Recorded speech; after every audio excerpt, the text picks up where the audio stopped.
আমার বাড়ি ফিরে যাইতো দেখি। রূপান রূপান কেন মাগি রূপান কি বাড়িতে আসো নাকি রূপান? এই তো এখানে খারাপ থাক, আমি দেখে আসি। আর রূপান না, তো কোনো সারা শব্দ দেখতেছি না। এই হ্যাঁ তুমি কে রা? তুমি কেন? আমারে নাক ডাক দিয়া আচ্ছা তুমি রূপ বান্ডা তোমার বাপ কি?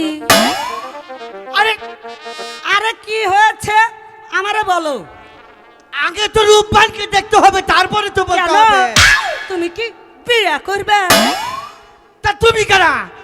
আমি কে রা? হ্যাঁ তুমি শুনবে?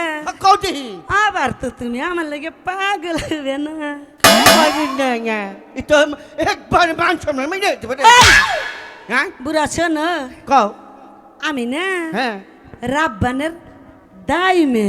টাইমে হ এত সেটেন সেটেন করতেছ কেন? কথা কম না, শরীরে আমি মানুষ মান করে বড় করছি। আচ্ছা। আর তুমি বুসুত করে এসে ডাক দিয়ে খুসুত করে নিয়ে যাবে।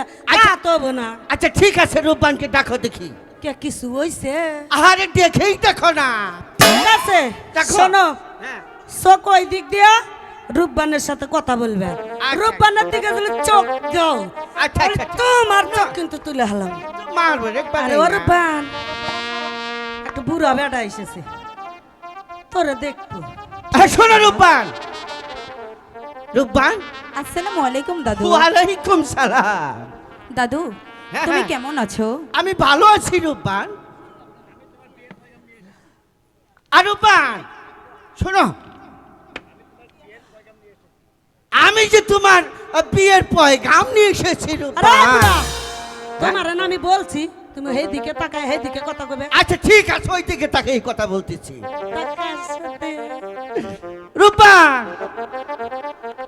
তুমি তো নীরব হয়ে রইলে কেন?